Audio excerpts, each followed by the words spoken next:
Since winning promotion to League Two in 2020, Harrogate Town have found themselves in a pretty similar position over the last 5 years, with their highest finish being 14th and their lowest finish being 19th. So that lower mid-table to that, just looking above, looking down at the relegation battle, is a pretty familiar finish position for Harrogate Town. And I think one of the explanations for that is that with one of the lowest budgets in the division in that time, and certainly reduced over the course of that 5-year period, they've tended to not have enough quality to finish in the top half, and probably had too much spirit and too much reliability and continuity to finish in the bottom two. Over some of the the more chaotic sides that we've seen in that period. But I think as much as Harrogate Town can be extremely proud of the journey that they've gone on to become a pretty stable League Two side that's proved to deliver against its budget season on season. I think the eye always looks upwards and looks at ways of evolving and looks at ways of trying to move forward within League Two, even understanding the challenges that entails.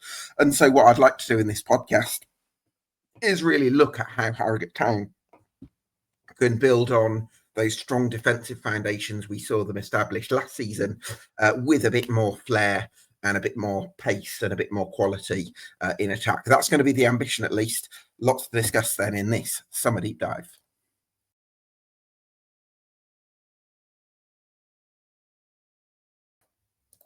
Yes, welcome along to EFL Debate. If you like what we do here, you can do us a massive favour by getting subscribed to us on YouTube and on Spotify. This is a part of a series of summer deep dives across the EFL from mid-June to mid-July. So again, hit that subscribe button if you want to support what we do. Delighted to be joined by Harrogate Town fan Neil Hirst. Neil, really appreciate you joining me. Thanks so much for your time. What's your feeling about what's required for Harrogate Town to try and grow and move forward within League Two, even understanding the challenges that entails? Yeah, I think you summarised it very succinctly there. Really, I think defensively, I think for a good few years now we've had a nice bit of shape around us. It's offensively that's always been the concern. I think the season that we've just been through, coming into it, I think the fans' view would be that there was a bit of nervousness over who was going to score the goals. And to some degree, that came to pass. There was definitely a dearth of goals for us. And that's something really that we're going to have to address to sustain our position in League Two.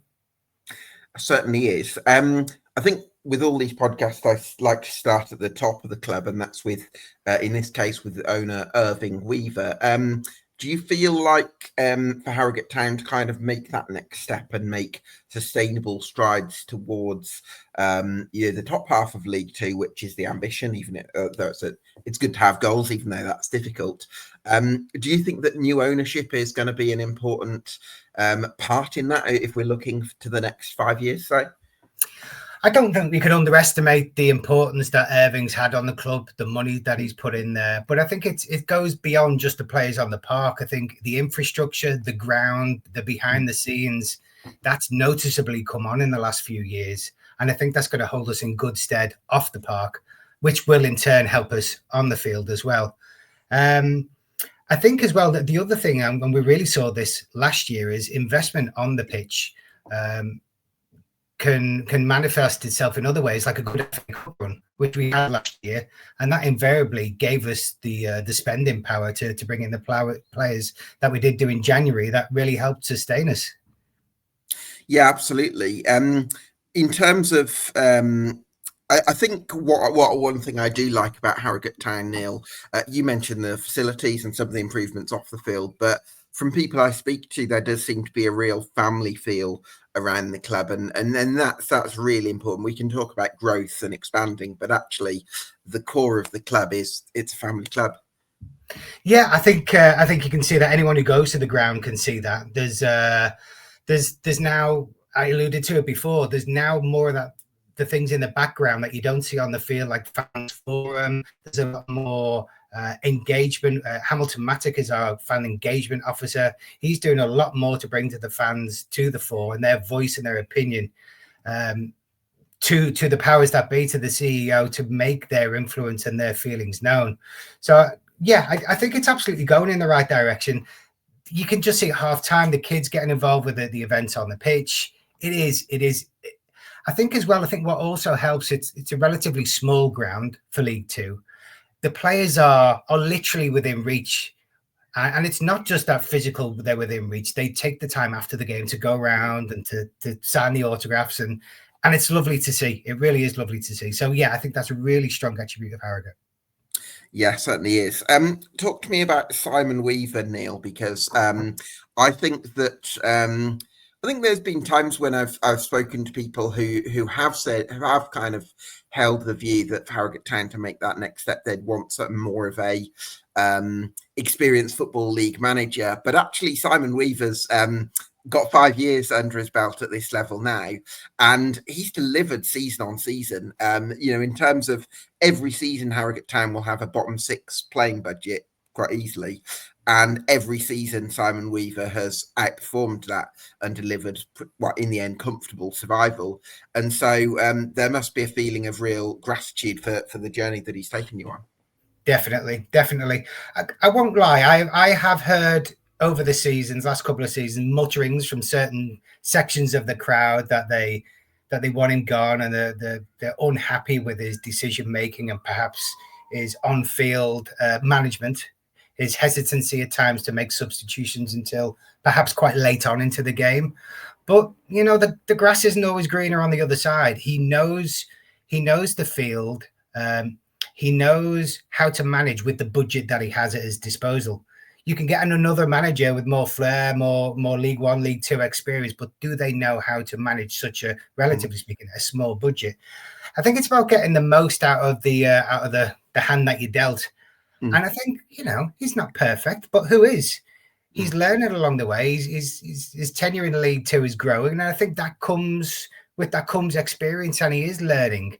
I think, again, going back to last season, I think it was to me, and I think to by and large most of the crowd, that there were some quite glaringly obvious holes in personnel that weren't filled.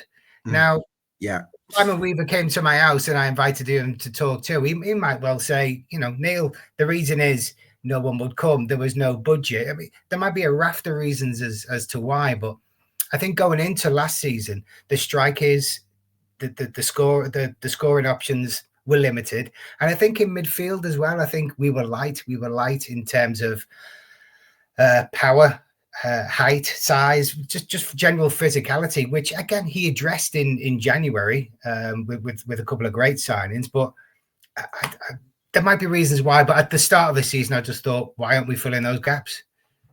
Yeah, absolutely. And one thing I really like about him is that I think he's shown himself capable of finding solutions in season, because there's been times where Harrogate have maybe over the last few years, I can think of a few times where Harrogate have been in a low position at one point of the season where you're feeling a little bit nervous about them perhaps. And Simon Weaver has done something, whether it's changing formation or a personnel tweak, and all of a sudden you've put together some not necessarily a blistering form, but just kind of being able to steadily climb the table. And I think it's that steady hand that I think is really valuable to Harrogate Town in terms of again, I repeat myself, just a very reliable, dependable manager. Yes, I think he's a good man manager as well. I think you look at the players in isolation and you might think, they're fair to middling. But I think what he has done is he's retained players like Warren Burrell, like Jack Muldoon, until he's just retired, Josh Falkingham. He's got a spine of players there who have been with him for a long time, who know how he works. And I think they are going to be a good influence on the rest of the team, certainly the newcomers, to help them assimilate into the way Harrogate play and how he manages. Yeah, certainly is. So let's take a look at the squad then, Neil. Got to start with number 1, James Belshaw. What a fantastic season he's had. No surprise off the back of a real instant impact was it November in the previous campaign that he joined from Bristol Rovers. I think he's one of the best shot stoppers in the division. He is. I mean, I'm not just going to go through our squad and say they're amazing, they're 10 out of 10. But if I've got to kind of stop somewhere and say, is there a player in Harrogate's team who'd get into the team of the year? He'd be within more than a good shout. I think Belshaw has got us out of jail on numerous occasions, saved us many points, and there's a strong argument to say that without him we wouldn't have stayed up. That's not being too dramatic at all. He's cracking. His shot stopping is amazing, and again a little bit more than that after the game as well. He's a bit of a rah-rah for the audience. He always goes down to the cop end and gives it some. And he's cracking. He really is. He really is good. Really is good. Absolutely. I suppose it's a difficult sell, isn't it, to sign a number 2 goalkeeper. I think you'd be very happy with Mark Oxley if he re-signed, but from what I can gather, he has resigned. Oh, he has resigned. Oh, brilliant. He has resigned. Yeah, he's right, and he's he's a good backup. He's more than able as Oxley. So in the goalkeeping department, little or no grumbles at all, Gab. Yeah, fantastic start. That isn't it? I think I think Belshaw could be worth a lot of points over the course of the season. So keeping him is a massive, massive plus.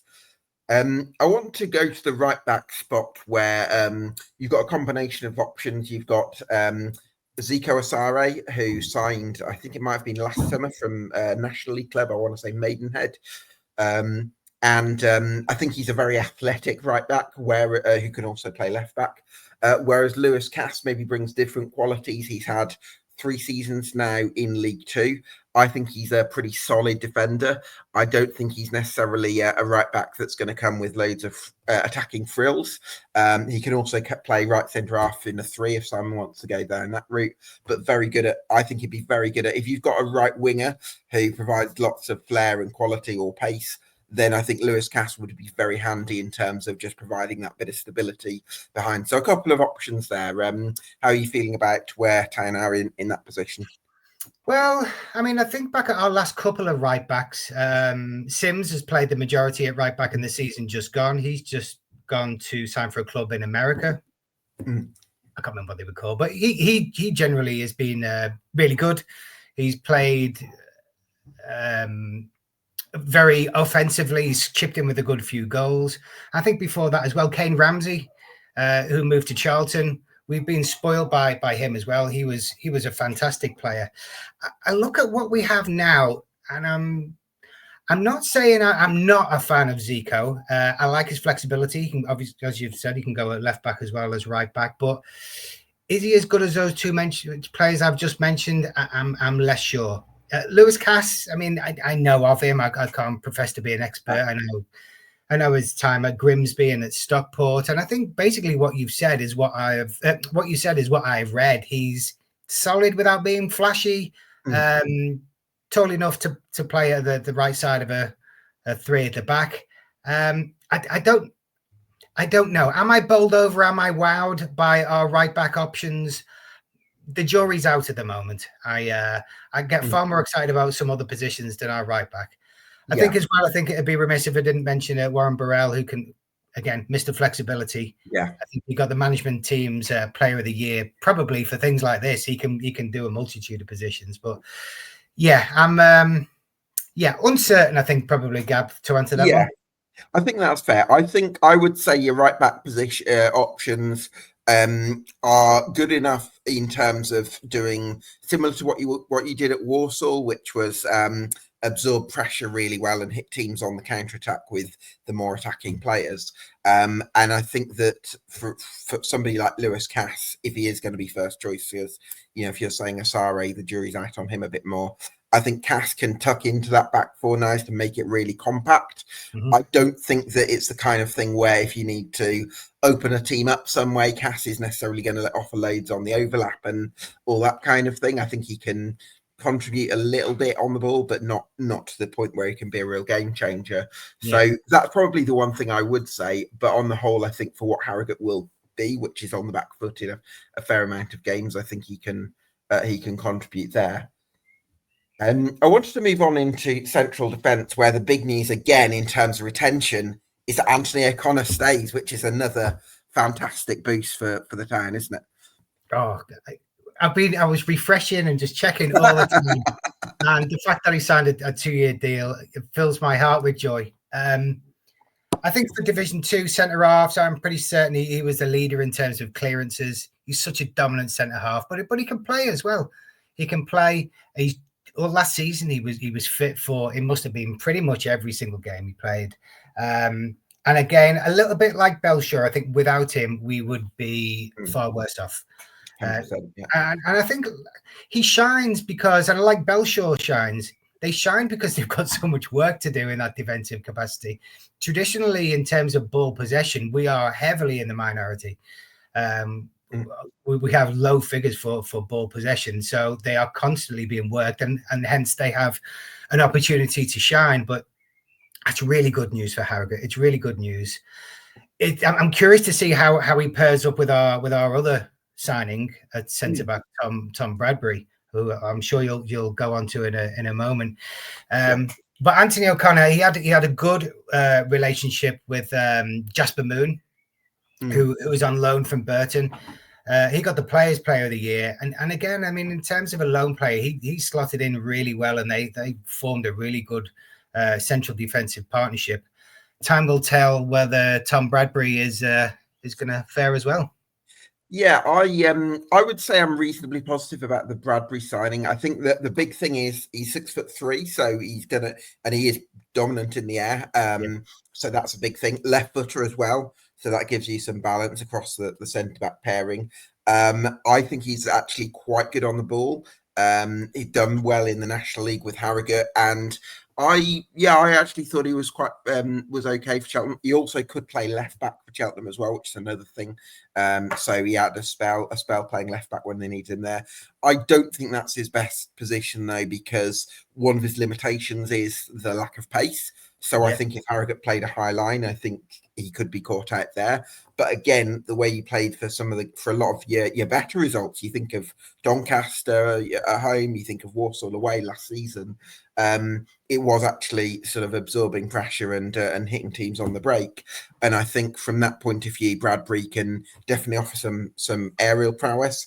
And hopefully, in terms of using the ball, I think he can do that as well. I think he's okay at sort of stepping forward and offering some of the more progressive qualities. So I would hope that he can complement Anthony O'Connor quite nicely. That's good to hear. Now, I seem to recall that you went to the Cheltenham Harrogate game last season where they scored. Yeah, he scored a header, didn't he? The winner. He was the little bugger that scored. Yeah, so.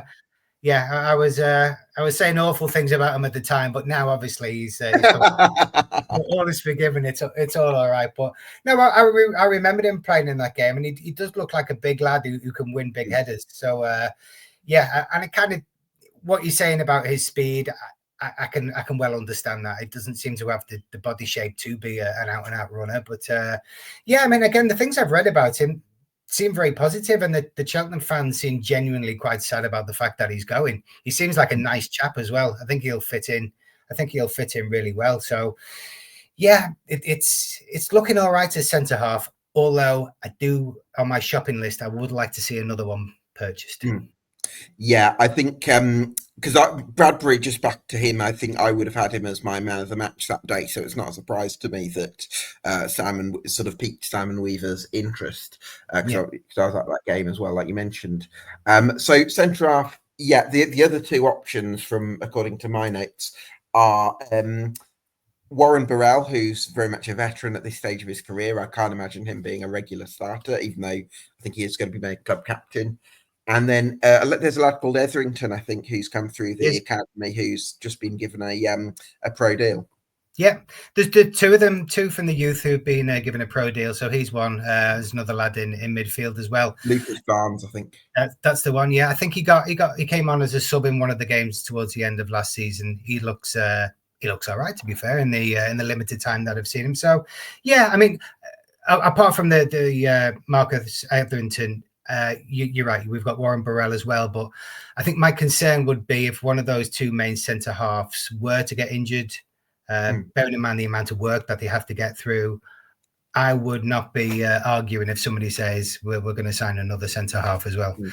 Warren Burrell can do a perfectly good job there. He's not as tall as your normal centre half, but he can do a job. But he often plays more than you might think he would need to, because he's often there as a utility guy to play at fullback, to play at centre back, to play as a holding midfielder. So yeah, don't underestimate the need for Warren Burrell. He's a bit of a hero at Harrogate Town, partly because of his tenure, but he's a real grafter. He's a real fan's favourite.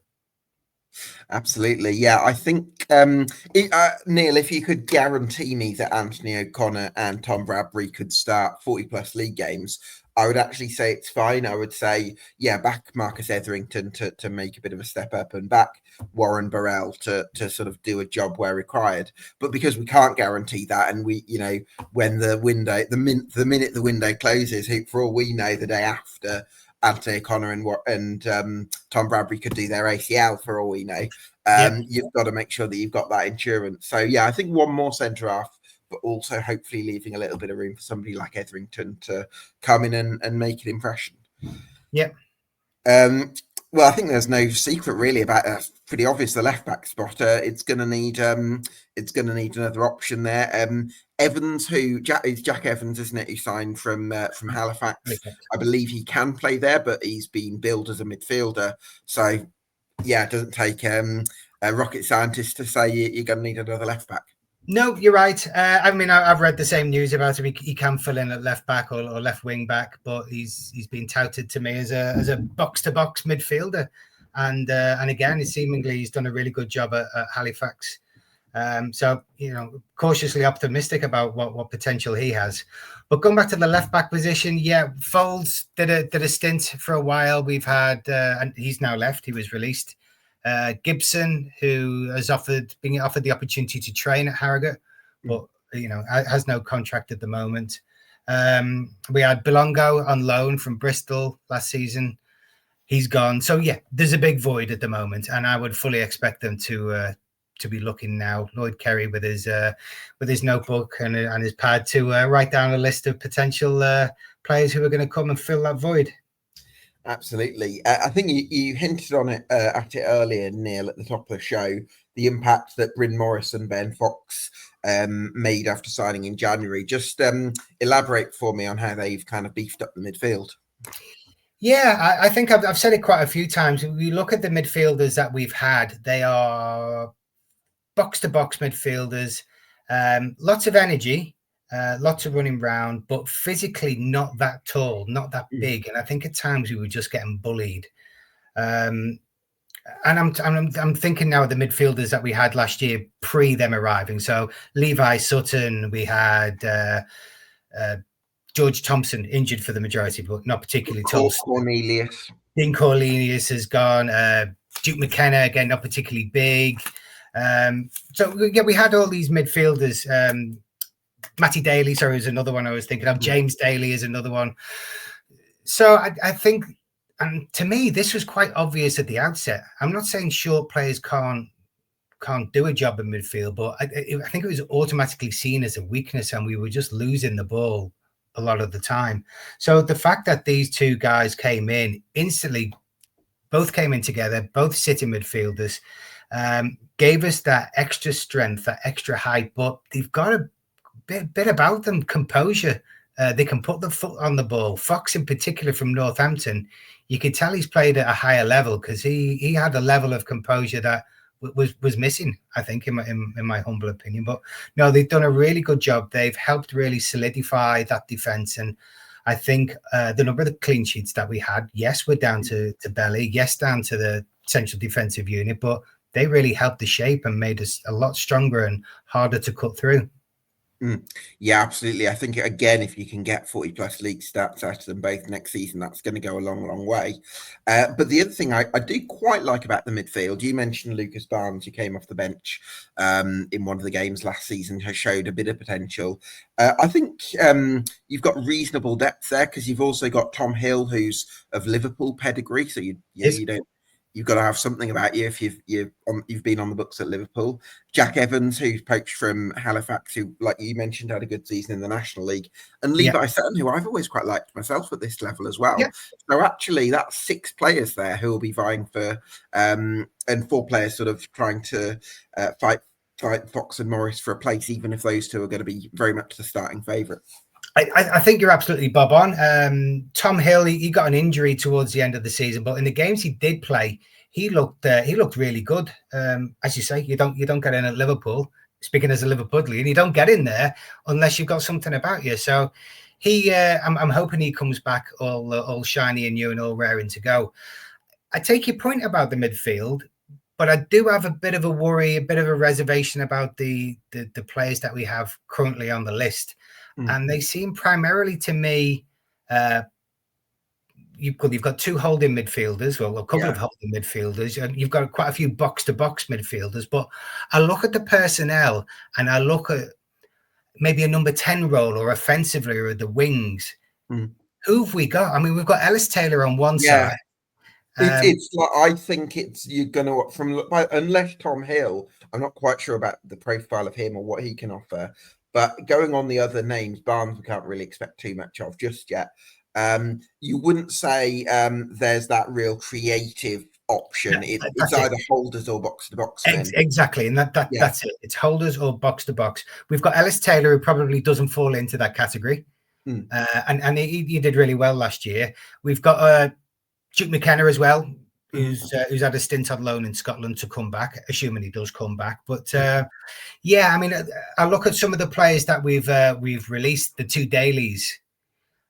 They were the two dailies, like a modern day sketch show. Exactly, the two dailies. But they've now gone. I think, I 4 candles. Unfortunately, I'm old enough to remember that sketch, but it's good. It's good. Yeah, offensively, I worry about that number 10 or someone to unlock the door. It's great having lots of box to box players and the holding midfielders that we do need. But again, on my shopping list, I would probably looking out there if we had the funds for a number 10. I think Jack Evans might be able to do something there. And it depends what his plan is for him. But yeah, shopping list wise, offensively, somebody to unlock that door, I'd have somebody new. Interesting. Yeah, I think that one player who I do think can unlock the door, albeit from a more advanced position than the ones that we've been discussing, I think it's Ellis Taylor, because I think he's the one who he's a little bit enigmatic. And so he's the one where Simon Weaver may have to, I'm not entirely sure about this, but kind of from what I gather, he's the one where Simon Weaver might have to kind of build a team around him as opposed to ask him to adapt too much to Harrogate. But I do think he's got a lot of technical quality. From what I've seen, he can be a sort of creative, a key creative figure in the final third. I don't know what you've seen from more. I think that's really accurate. He went through a bit of a phase. He had a bit of a dip where he was kind of a bit anonymous for a little while, but then he came strong again towards the end of the season. He's got a wonderful left foot. He really has got a wonderful left foot. I think what he offers, there's nobody else in the team who can offer that currently. My worry would be that if he was maybe in more of a 10, more of a central role, you might miss him on the wing. And I think my other concern perhaps would be, if he were to get injured, who else is there who's going to be able to do that? And I appreciate you can't have a squad that, is 100 strong, but for me, I think, he's an absolute gem, and I'm mildly concerned that somebody's going to come in for him, and he might not stay until the season starts. He's a shining light. He reminds me in some ways of Jack Diamond, who had a successful stint at Harrogate Town. He's quick and he's tricky, and he can really travel with the ball. So God willing, he stays.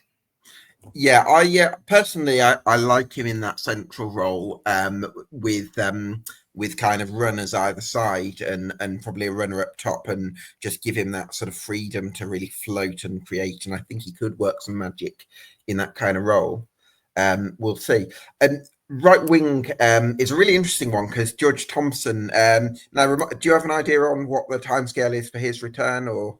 This is the great unknown, Gab. I think he's injured, and I think he's been in for a couple of operations on the same thing. But I mean, the last I was reading is they're uncertain about what it's all about and what the injury is. And I think when you're when you find it hard to find the source of the injury, it's difficult to provide, a cure for it. So he might have played a couple of minutes right at the start of the season, but basically he's been out for the whole season. He's a bit of a talisman for Harrogate Town. He's got great skill, and again for that right hand side, if he's fit, he goes in there. It's as simple as that with the personnel we have right now. So, yeah, if you look at the numbers he delivered in the 23-24 season, he did. That's he chipped the kind in of thing that... Definitely. And I think, certainly in the goals department, I think we saw that last season. His contribution was missed, not only in scoring the goals, but also contributing towards them as well. So, yeah, if he's fit, and, I really hope he is, he's going to slot in nicely on the right-hand side. And to your point before, that might afford Ellis Taylor to adopt that more central role. Absolutely. The other component to this, Neil, is Stephen Duke McKenna, who can play on either wing, actually. But just wondering what you've made of his... Because he's had 2 seasons at Harrogate, right, hasn't he? Well, he was on loan. He went out on loan to the Scottish Premier League last season. Right, okay. Did he go at Christmas? He had a chunk of time in Scotland. Right. I actually like him, and it's nothing to do with the fact that I'm from Liverpool and he's from Liverpool. I like him because he offers something different. He is that offensive player in a pool of these kind of box-to-box kind of industrious players. He has a bit of flair, and he has something about him a bit different than everybody else. I like the fact he gets riled when he's not being fed the ball, or the balls are on where he wants him to be. He really gets hacked off, and I like that. I like to see a bit of passion in a player, and somebody who's not scared to say, put it there. If he came back, I would not be unhappy. I think he's worth another try. I don't know why. I don't know whether it was financial. I don't know whether it was personal. He's had his stint in Scotland. I'm hoping he could come back and he could be reborn. Right. Yeah. Well, let's hope that's the case. Because he's definitely he had a time at Leyton Orient, didn't he? And I think he's regarded as a prospect as a youngster, so hopefully he can start to live up to that billing. I do feel like he probably needs that season where he can really deliver big numbers, and hopefully that can be this year. So Mason Bennett is probably the signing I'm quite excited about, Neil. Because I think that he's the one player that does have that bit of higher league pedigree. I think it's often difficult for Harrogate Town to attract players who have been championship regulars in previous seasons. So Mason Bennett's a signing that you must be reasonably encouraged by. Yeah, I mean, I am. And again, I don't know an awful lot about him. He's not signed for us that long, so my research is fairly limited on him. But I mean, I've seen his stats, and I can see what he's about. And he must be about 5'10", but he looks pretty physical. He looks pretty good in the air as well for someone of that height. The one thing that did jump out at me is scoring record. I wouldn't necessarily say is prolific, right? Which depends. I suppose I've actually got him noted down as a possible option for the left wing. But if you've got him down as your centre forward, then that's the obvious question mark, I suppose. Yeah, and it is. And it also depends on what formation. I mean, Weaver's no stranger to playing, 4-4-2, but he can also do the 3 and the 1 at the top as well. Yeah. So he could do the left side of the 3, I suppose. But I don't think I'm particularly well placed to tell you an awful lot about him. I think you're right. His pedigree would tell us that he's done it at leagues above. And the clips I've seen of him, he's obviously got something about him. But like I say, my only reservation is he didn't seem to score an awful lot. And for someone that's his job, it's definitely a bit of a concern. But it's one thing not necessarily scoring in the Championship or Division 1. If he's got the attributes that he should do well in League 2. Yeah, let's hope that. I think for me, the kind of the pull, I understand where you're coming from. I think goal scoring wise, not loads. I would probably lean on the side that it's the longevity of playing in the Championship, because he's had, in terms of appearances, and I can calculate this now, he's had 1, 2, 3, 4, 5, 6, 7, 8, 9, 10, 11, 12 seasons in his career so far in which he's featured in the Championship. and then how many is that?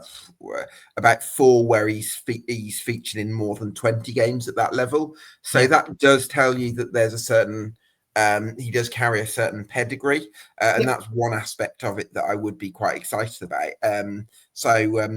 Yeah, we'll see how he gets on. And as you said before, for a club like Harrogate, attracting people is a bit of a challenge. It's clearly a bit of a challenge. But I mean, to attract a player who's, as you say, had the pedigree that he does have, you can only be optimistic and know and put your faith in Weaver and Lloyd Kerry that they've studied this player and they've picked someone that they think can fit in and score the goals. Just on that issue of attracting people, Neil, if I'm not mistaken, the ground's right next to a sort of a dual carriageway. So I'm wondering whether that can be a draw for players. So rather than, you know how grounds like, I don't know, Colchester United, sort of not only in the middle of nowhere, but also very difficult to get to. I get the impression that with Harrogate, there's like a motorway up and you can go straight up. I think is the... Yeah, you're right. It's not a million miles away from the motorway. So yeah, I think the catchment area for Harrogate, and plus it's a really nice. I'm saying this, I don't live there. I'm not from there, but it's a lovely. I've been to Betty's, Neil. It's lovely. It is. No, it is. It's an absolutely stunning place. I mean, for people coming up, it's an absolutely cracking place. So in terms of that attraction, that's clear to see. Accessibility wise, again, it's grand, but I think that little cluster of clubs around the kind of the northwest, the M62 belt, that's really easy to get to people. But yeah, it's certainly no Bescott where it's kind of right there, just off the motorway. Yeah, but I think when I went there, it was, and this was like one time I happened to be there middle of the day, and there was a lot of traffic going through, so it does sort of suggest that it's it's in that kind of area. So where was I? So the striker position, you've got Mason Bennett who could play down the middle, although I'm thinking possibly wide. But the other options you've got are Tom Kersons, who I think signed in January, and Sean Mikulski, who I think you've recruited from non-league as well. Yeah, so I mean, Tom Kersons, he joined from Ilkeston last year. Quite a big lad, and I think he's shown signs of promise. I think he's probably struggled to get a bit of game time with kind of Josh March and Mullers really kind of monopolising the striking minutes. But when he's come on, I think he offers something a bit different. I think you said it before, Jack Muldoon, you don't necessarily perceive as a striker, if that makes sense. He's he's more of a withdrawn forward, isn't he? Withdrawn forward, yeah. But no, when he's played out, I've got absolutely no reason to believe he won't do something if he's given the time and minutes. His scoring record at Ilkeston was prolific, but again, it's tempering that just because you score lots of goals, you've got to kind of factor in what league that's actually happening in. Sean Mikulski, yeah, he signed from lower league. Is it Maidenhead? I think he came from. Might be Maidenhead again. Yeah, you like going there. Yeah, we like Maidenhead, don't we? Yeah, I think it was. And again, I've got to be honest, my knowledge of him is pretty limited. But yeah, I think his best attribute's meant to be pace. He was at Newport. Certainly, that was the case. Whereas at Newport, whether he's evolved his game in non-league, I'm not entirely sure. So need to do a bit of digging on him. But I get the impression he's a quick lad who'll look to get him behind. Well, no, that's good. And I think that the other thing as well, and I hate to repeat myself, but I looked at his raw figures, and again, for a striker, he didn't seem to score that many goals. He had a decent season last season in non-league, but you look previous to that. He's not really set the world alight. I don't know whether you can just dig up his numbers now, but I'll give it a go. Give it a go. But again, I mean, these lads who are coming in, you've got to have faith that the people who've done their research and think that he's going to fit in and think that they're going to actually deliver the numbers that we need. It's clearly been an issue since, dare I say his name, the lad who went to Carlisle, who didn't go to Wrexham. He was a goal scorer. I mean, since then, we've not had anybody you would necessarily say was prolific at Harrogate. So good news. Sean Mikulski has scored 16 goals in the National League last season. So that was last season, but what about before that? Oh, before that, let me have a look. Oh yeah, he scored 4 goals the year before, so not quite as good. What did he do the year before? 6 goals. Yeah, so I get the impression it's probably a signing very much about he's done well in the last 12 last season. months. Yeah, So, so it's whether he can. Sorry, go on. Yeah, I was just gonna. I tried to look beyond that. Just I don't. One season wonder shouldn't kind of go. Let's go and sign him. But I like Lloyd Kerry. I think what he does, his approach, and the players that he's generally brought in have been pretty good. So if he's happy, I think we've got to give him opportunity to shine and deliver. But going back to kind of previous strikers that we've had, Josh March was our top scorer last season with 9 goals out of 34 games. He didn't start particularly well. I think again the crowd were kind of, there's some mutterings around what was good enough. It was second coming at Harrogate Town, but I don't know whether he was injured. I guess we'll never find the full reason as to why, but he definitely came on leaps and bounds, and certainly in the last third of the year, he was really looked sharp, scored some cracking goals. You went to the Walsall game as well, Yeah, I think. that was a lovely finish. It was a cracking finish. And he looked really good the last third. And it was kind of no great surprise that Crew came in and stole him away from us. But I agree. I would also say that there have been large parts of the season where Josh March, bearing in mind he's generally playing alongside Jack Muldoon, who isn't necessarily is a fantastic professional, but you wouldn't say he can hugely can really move the needle in League Two so much at this stage of his career. I would say that Josh March tended to go over quite easily in a lot of games, and I do think that the attack's got to be stronger this time around. But what I do like about the Sean Mikulski signing, from what Lloyd Kerry has said, which I've just found here, is he'll add pace at the top end of the pitch, which is great. He's a big, strong lad that can affect the first ball and score some really good goals last season that caught our eye. He'll suit the way we play and press from the front with his pace, able to put teams on the back foot. But the fact he's a strong lad, I think, is quite a good thing, because hopefully, even if he's not a target man, the ball might stick to him that bit more in the way it probably didn't with Josh March for large swathes of the previous campaign. Yeah, I mean, I was a fan of Josh March, but you're right in terms of that hold up. And again, I hate to go back to Luke Armstrong, but he was classic big striker. He could hold it, and it stuck with him. Josh March, yeah, I think that's fair. He did go down a fair bit. I think when you saw him at close quarters, he clearly made him feel of things. But you can't knock him for trying, and his work ethic was probably one of the best, if not the best, of the whole club. He really worked hard, and I think to some degree he'll be a loss to us. But no, I think the players that we're talking about here, I think we need to give them a fair opportunity to shine. And I've already said they've been brought in for a reason. And just before we move on from strikers, and I know you've already mentioned Jack Muldoon, but he's a legend. And yes, you might say he's in the autumn of his career, but he still offers quality, and he can still score a bloody good goal. And I still love him. He certainly has done that. I really liked him a couple of seasons ago, combining with that flying left back he had. I can't remember the name of, but I thought they had a really good relationship, and I liked I think he's got good movement. I don't think he, at this stage, at 35, I don't see him as somebody who can consistently influence games in League Two in the same way as he did in the first few seasons at this level. That's just my personal opinion. But I can also recognise that he's a fantastic professional, and he sets standards in training, and he gets across what Simon Weaver wants. So I think that aspect, I think you can only commend him from that point of view. For me, I'm not sure I would have necessarily retained him, because I'd have wanted to keep a bit more money in the budget for a bit more quality. But I can also respect that his influence in the dressing room and around the club. Yeah, it's hard to emotionally. It's hard for me to say anything. I'm generally I can be quite candid and honest and say anything, but when it comes to Jack Muldoon, it's it's far too emotional for me to say anything. And look, he'll go down as one of the greatest players in Harrogate Town's history, and he will rightly have a legacy at that football club for a long time. So I think we can agree on that.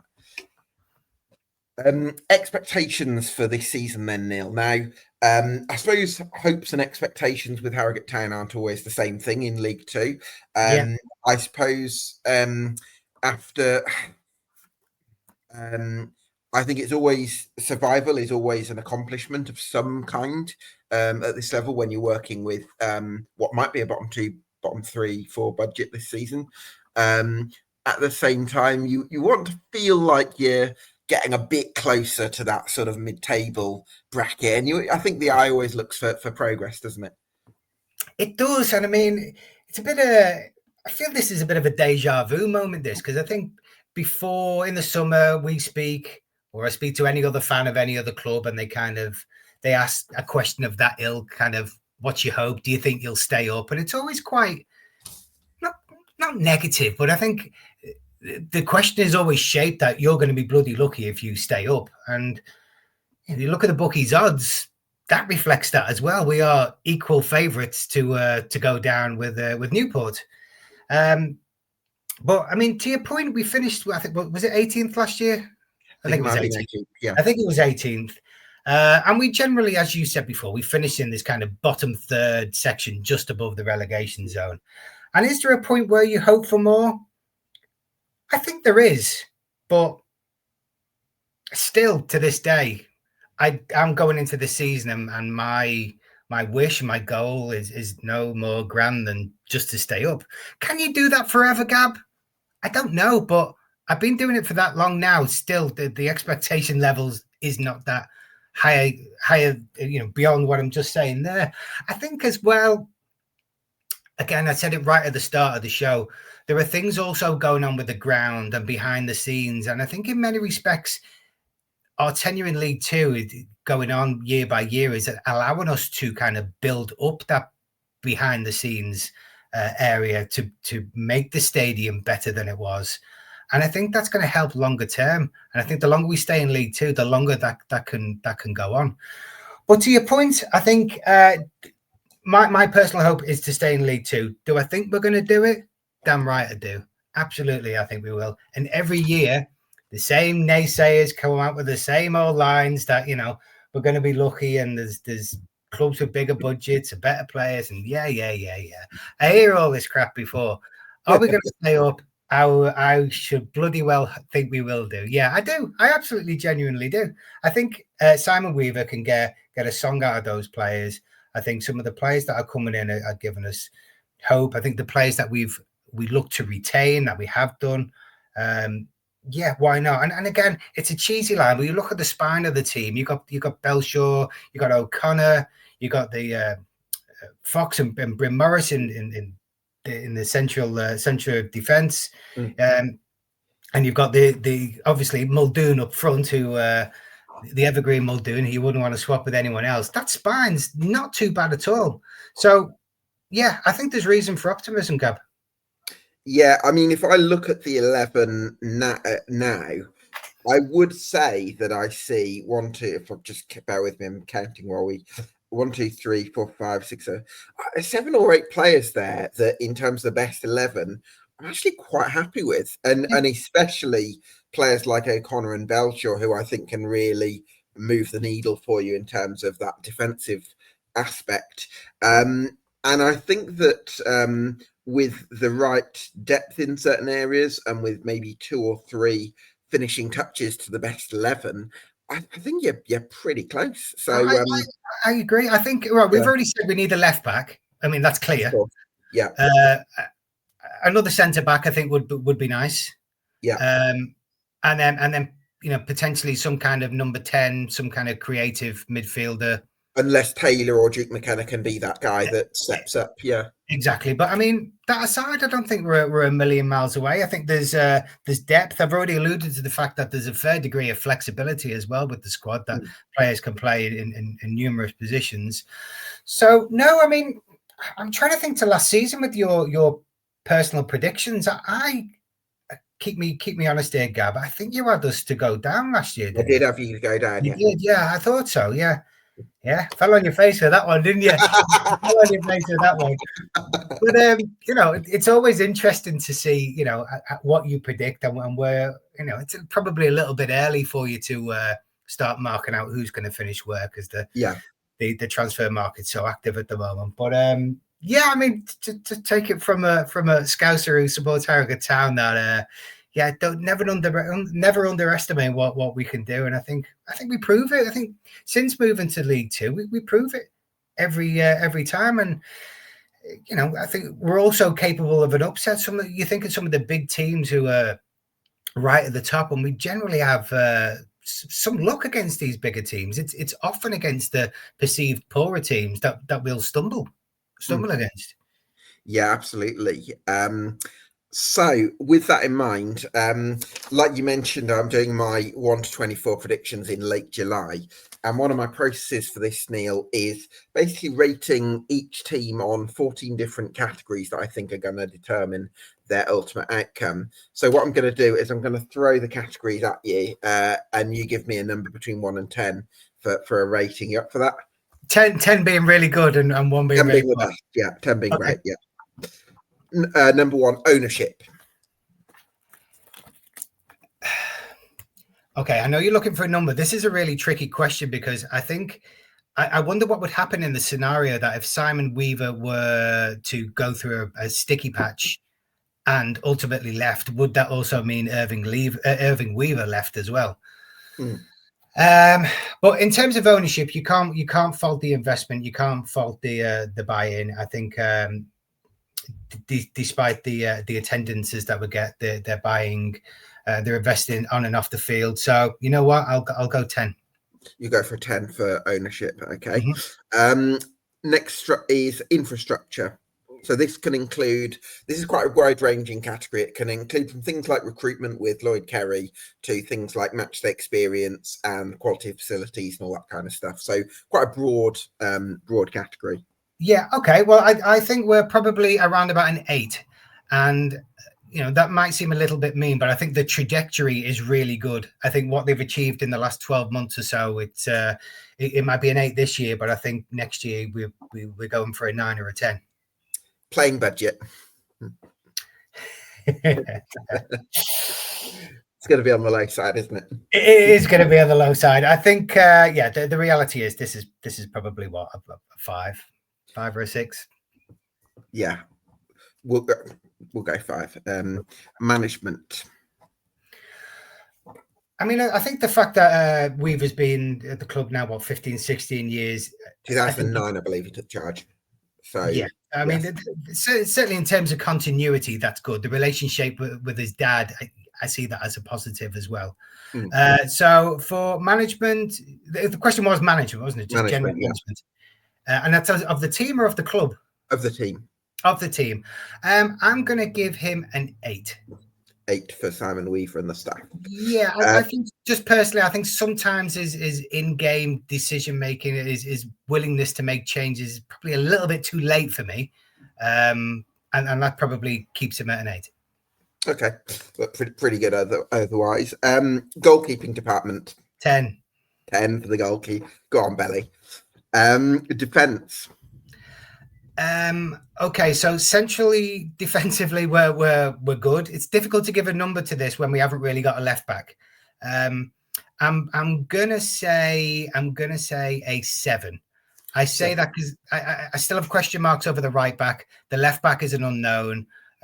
We've got a great centre half in Anthony O'Connor. I'd still be a bit more comfortable if we had another centre half to cover. Okay, so 7 for now. Yep. But if the right solutions can be found, then go up. Midfield. Midfield, again, I'm probably going to say a 7. I'm going to say a 7 because I think central defensively,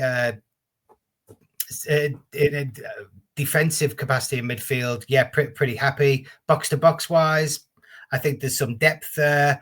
Just a little bit of a concern over the offensive side. And like I've already said, the guy who's going to be there to unlock the door. That makes a lot of sense. Attack. Again, I'm going to say 7 for this one as well. I'm saying 7 because I think there's a lot of unknowns for me. I think we've got guys who've maybe done it in a different league, either scored at lower level, but will that translate to League Two, or not scored so many in a high league, and then theoretically they should score a boatload in League Two. Bit of an unknown, bit of an unknown quantity. So yeah, I think 7. 7 for attack. Depth, and difficult one at this stage of the window. So I'm going to say, on the assumption that, say, another 5 or 6 additions come in. Depth, yeah, we're getting there, and I also like the fact that there's flexibility as well. Midfield depth, the central midfield depth. Yeah, exactly. I think that's a nice way of looking at it. Beyond you said it before, beyond maybe the 8, 9, 10, 11 that you can write down now as your starting players, beyond that, is the quality there that maybe some of the other teams have in terms of depth? Perhaps not. So I think at the moment, with the squad I see now, I'm going to say 7. I expect come the end of the transfer window that will eke up a point or 2. Squad stability. Well, as you know, I think we've got some good tenured players there. I mean, you don't necessarily tend to have particularly long contracts at League Two, do you? Certainly with the budget that we have. So I think the fact that we've got so many players who've been there for a while, and the setup that's been there for a while, not just playing personnel, but the manager, Lloyd Kerry's been there for a long time. I think I'll give us an 8 for that one. 8 for squad stability. Growth potential. So this is players who you think are going to be a lot better than they were last year and could really make a difference that way. Well, I mean, in terms of growth, I'm just having a quick look at the some of the players now. There's not exactly, it doesn't scream youth, does it? I mean, no. we've certainly got, like I say, Marcus Etherington, I think, and Lucas Barnes, who are the youngsters from youth.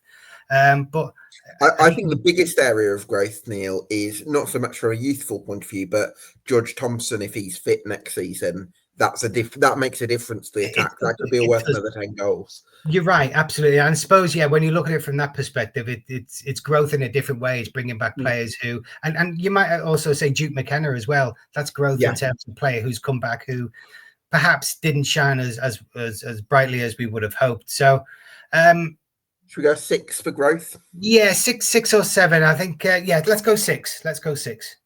6 for growth. The next category is team spirit. Now, I think that is an area of strength. I think, and again, it goes back to that. We've got players like Warren Burrell. You've got the Jack Muldoons. I think they instill that spirit, and they help convey that message from Weaver. So they look like a tight group. You don't know that's not true. Anthony O'Connor can dish it out like no one else. Grumpy man. I think when he signed his 2-year contract, he was kind of a bit grumpy in signing it and cleared off. But no, I think there's a good team spirit. I think there's a good willingness there to work together. I think that's an 8. 8 for team spirit. Lovely stuff. Fitness. Well, there's a good question. I mean, I don't think any club can dodge injuries, but I think Levi Sutton's had his share of injuries. I think George Thompson clearly has had his share of injuries. But do I think we're any worse or any better than anybody else? No, I think we're probably fairly average. So, I mean, what's your average score for this particular category? Well, do you know what? It was going to be, I went into it knowing it was going to be a 5, but knowing that every fan puts their rating optimistically, yeah, it's probably a 6, isn't it? So yeah, well, I think average for that, I think. Okay, all right, average. So the final one is quality. I think, if I'm honest, I think we have to kind of remove the emotion from this question and try not to inflate these figures, to offend or to appear disloyal. I think if you look at the team and you compare it on paper with some of the other clubs in League Two, we arguably wouldn't fare that well. So on your point scheme, I think perhaps a 6 would probably be reflective of the honest truth. But that's by no means I'm trying to diminish our squad in any way or our club. I'm just trying to look at this impartially through a lens of somebody who doesn't want to inflate the figures too much. I appreciate that, Neil. Well, listen, that's been really helpful. Just final questions from me. What's the biggest reason to believe in Harrogate Town right now? What's the biggest reason to believe in Harrogate Town right now? I think the fans, but also the team, have a mentality that you go into each season expecting the worst, and people expect the poor performances, and it's almost as if everyone comes together, literally puts two fingers up at them and say, up yours, we'll prove you wrong and we can do better. I think that kind of mentality, and it's probably the same for all the other clubs who are kind of gaggled around that kind of people perceive as key contenders for relegation. But I think we do that, and we've proven that year after year. So I think that would be my answer, coupled with Anthony O'Connor, of course, and Belly. Biggest reason to doubt. Biggest reason to doubt. I do have concerns about that creative midfielder, and I still, again, if I'm honest, I don't feel as bad as I did at the start of last season, but I still worry about goals. I still worry about scoring goals. They win games, but it's not just the goal scorer, it's the people feeding into that to create the goals. I think quite often we give away possession almost tactically at times to play on the breakaway. And I think as a result of that, we just don't score as many goals as we need to make things a little bit easier for us. My final question is, what's too early for a prediction, obviously, but what's your overall feeling about next season? I from this conversation, I'm actually coming away from it slightly more positive about Harrogate Town than I would have gone into it with. So, I feel like you've got some good foundations in place there. Yeah, no, I think it's not just gusto. It's not just bravado saying, yeah, we're going to do it without any kind of rational thinking behind it. But I do, and it's part of this game about who goes down. It's about how good you are, but also looking at your competition and thinking, are there worse teams out there with a poorer squad? And again, I see Newport touted around. I think based on what I see, I think I think we're going to fare better than them. I think Cheltenham seem to be losing a fair amount of players, and again, I would be hoping that we will we'll finish above them as well. And Bromley, they really impressed me last year. I think that the lad Cheek scored plenty of goals. If he got sold or if they lost him to injury, I'm hoping they might have second season syndrome and buckle somewhat and finish below us as well. Not that I mean him or the club any ill will at all. I just want to be better than two other clubs. Simple as that, really. Let's hope you will be. Neil, it's been great to get your insight on Harrogate Town this evening. So thank you so much for joining me. Thanks to everyone for watching at home. This has been the Harrogate Town Summer Deep Dive. Join us again for another Summer Deep Dive very soon. In the meantime, get subscribed to EFL Debate on YouTube and Spotify.